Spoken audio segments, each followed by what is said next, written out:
How did I do? You did well.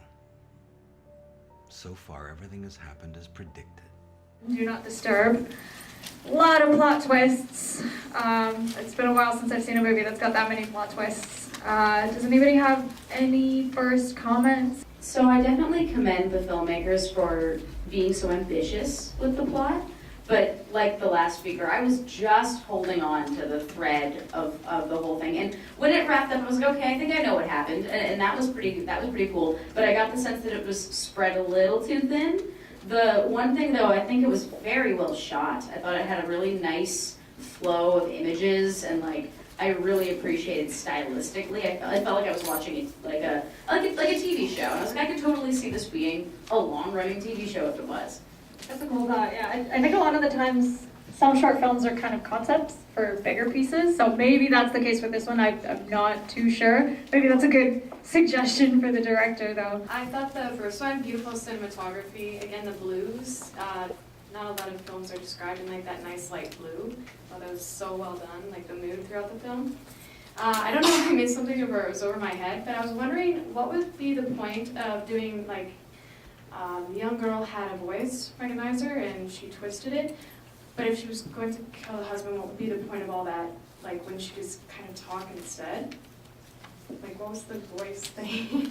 I think the voice was part of a fantasy that he bought, because when he said, I expected a blonde kind of thing, I think he paid for and expected to be kidnapped in a dangerous situation kind of thing as a sex fantasy.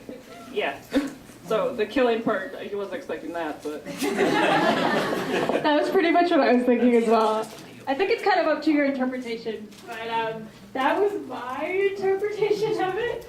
I think the payoff kind of undermines the entire film, because if the reveal is that the wife is behind it, then all the setup with her negotiating with the fake cops, that's all meaningless, because why are they putting on this song and dance if they're in on it together, no third party is actually watching? I feel that that scene where she's with the fake cops is actually like when she actually meets with the real cops, and he says to her, it's like, you've already given a statement. So that scene with the fake cops is the statement that she gave to the real cop. Also, in response to like, oh, all that was meaningless for the narrative, for just like specifically the car scene, like they talk about the cameras in the area, so if the police were to go into investigation about it and they pull up the footage, then they could see that, oh yeah, she was doing this thing for who she thought was the police, and then it turned out not to be. Like, the big deal here is that since there's so many twists and it all happens so quickly, it's hard to keep track of what is real, like which cops are real, what like intentions are real, and what is actually fake, because it's so like, this is real, no, this is fake, this is real, no, this is fake, so it's hard to keep track of everything. Yeah, I kind of felt the same for a little while too. It's the second time watching it, so I had an easier time.